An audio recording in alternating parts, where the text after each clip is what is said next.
여러분, 영화 빅쇼트 기억하시나요? 2008년 금융위기를 세상에서 제일 먼저 그리고 가장 정확하게 예측했던 남자, 바로 마이클 버리. 그가 이번에는 한국의 코스피 시장을 정조준했습니다. 모두가 희망을 얘기할 때 혼자서 붕괴를 외쳤던 사람이잖아요? 근데 왜 하필 지금 한국 시장을 주목하는 걸까요? 오늘 이 시간 그가 던진 이 섬뜩한 경고가 대체 무슨 의미인지 같이 한번 파헤쳐 보겠습니다. 그가 최근 한국 증시를 보고 딱 잘라 이렇게 말했습니다. 종말의 묵시록에 나오는 4명의 기사 중 하나가 나타났다. 와, 이건 그냥 경고가 아니죠. 거의 재앙을 예언하는 수준입니다. 자, 그럼 본격적으로 한번 들어가 보죠. 도대체 세계에서 가장 유명한 이 비관론자는 한국 시장에서 뭘 본 걸까요? 그의 경고, 과연 예리한 통찰일까요? 아니면 그냥 섣부른 걱정일까요? 지금부터 그가 내놓은 증거들을 하나씩 따라가 보겠습니다. 첫 번째 파트입니다. 마이클 버리가 보냈다는 그 묵시록적인 경고의 핵심 내용부터 한번 살펴보겠습니다. 2008년에 세상을 놀라게 했던 그가 지금 코스피에서 정확히 무엇을 보고 있는지 말이죠. 버리가 딱 짚은 건 바로 이겁니다. 몇 년 동안 외국인 투자자들한테 별 관심도 못 받던 한국 증시에 최근 들어 갑자기 이상할 정도로 강력한 힘, 그러니까 모멘텀이 붙었다는 거예요. 이건 마치 조용하던 시장에 갑자기 투기 세력이 몰려드는 것 같은 그런 신호로 본 거죠. 그가 지목한 첫 번째 불길한 징조, 놀랍게도 바로 기관 투자자들의 행동입니다. 보통 시장의 든든한 기동 역할을 해야 하는 이 기관들이 왜 그의 눈에는 재앙의 신호탄으로 보였을까요? 버리가 문제 삼는 행동의 핵심은 바로 데이 트레이딩. 우리한테는 단타라는 말이 더 익숙하죠? 하루 만에 주식을 샀다 팔았다 하면서 작은 차익을 노리는 바로 그 매매 방식 말입니다. 보통 개인들이 많이 하는 건데 이걸 기관이 하고 있다? 대체 이게 무슨 의미일까요? 이 그래프가 바로 그 증거입니다. 한번 보세요. 최근 한 달 동안 기관 투자자들이 하루는 엄청나게 샀다가 바로 다음 날엔 또 엄청나게 팔아치우고 정말 극단적으로 널뛰게 하는 모습이죠. 이건 기업의 미래 가치를 보고 길게 투자하는 게 아니라 오늘 사서 오늘 파는 식의 투기에 완전히 집중하고 있다는 명백한 데이터입니다. 자, 여기서 마이클 버리의 날카로운 해석이 나옵니다. 그는 기관이 단타를 친다는 건 이 시장에 더 이상 믿을 만한 펀더멘털이 없다는 걸 스스로 고백하는 꼴이라고 말해요. 여기서 펀더멘털이라는 건 기업의 실제 가치나 경제의 건강 상태 같은 아주 기초적인 체력을 말하는데요.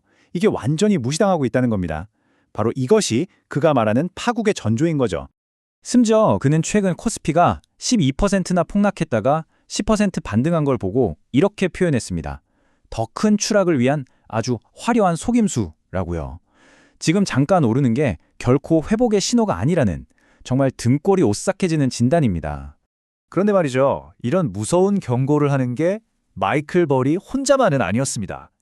저 멀리 월가의 다른 거물들도 코스피를 향해서 비슷한 목소리를 내고 있거든요. 월가 일부에서는 지금 코스피 시장을 과거의 금이나 은 가격이 미친 듯이 폭등했을 때보다도 더 위험한 광기, 즉 매니아 상태로 보고 있습니다. 한마디로 시장이 완전히 이성을 잃고 과열됐다는 거죠. 특히 세계적인 투자은행 JP모건은 코스피를 새로운 은이라고까지 불렀습니다. 이게 무슨 소리냐면 1980년대에 투기 세력 때문에 은 가격이 말도 안 되게 올랐다가 순식간에 80% 이상 폭락해버린 실버쇼크 사태에 빗댄 겁니다. 투기적인 광기가 결국 엄청난 붕괴로 끝났던 그 유명한 역사적 사건에 지금의 코스피를 비교한 거죠. JP모건의 분석가 마르코 콜라노비치는 한술 더 떠서 훨씬 직접적인 경고를 던집니다. 지금 주식을 사는 투자자는 평생 다시는 이런 고점을 보지 못할 수도 있다. 와, 지금이 바로 다시는 오지 않을 역사적 최고점이라는 정말 무서운 경고입니다. 하지만 잠깐만요. 모든 이야기에는 항상 다른 쪽 면이 있는 법이죠. 마이클 버리의 예언에 대한 반론도 상당히 날카롭습니다. 이제 그 반대편 주장도 한번 들어볼 시간입니다. 2021년에 마이클 버리가 테슬라 주가가 폭락할 거라고 예언하자 일론 머스크가 이렇게 받아쳤습니다. 고장난 시계도 하루에 2번은 맞는다. 그의 비관론이 항상 정답은 아니었다는 걸 아주 재치 있게 비판한 거죠. 실제로 그의 예측 기록을 한번 살펴보면요. 2008년의 그 전설적인 성공 말고도 그의 비관적인 전망이 빗나간 사례들도 꽤 있습니다.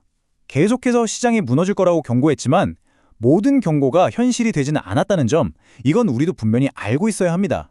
그래서 월가에서도 이런 신중론이 나옵니다.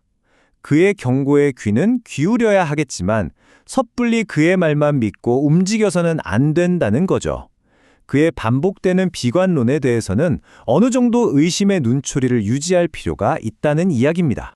자, 이제 모든 조각들이 다 모였습니다. 마이클 버리와 월가의 섬뜩한 경고, 그리고 고장난 시계일 수도 있다는 반론까지 양쪽의 이야기를 모두 들어봤는데요. 그럼 우리는 이 상황을 대체 어떻게 받아들여야 할까요? 기관마저 단타에 뛰어든 코스피 시장, 새로운 은이라는 월가의 경고, 그리고 고장난 시계일 수도 있다는 반론까지. 이렇게 서로 다른 신호들 속에서 우리는 과연 무엇을 믿어야 할까요? 이건 우리가 귀 기울여야 할 예언일까요? 아니면 그냥 무시해도 될 시장의 소음일까요? 판단은 결국 우리 각자의 몫으로 남았습니다. 오늘 이 분석이 여러분의 현명한 판단에 작은 도움이 되기를 바랍니다.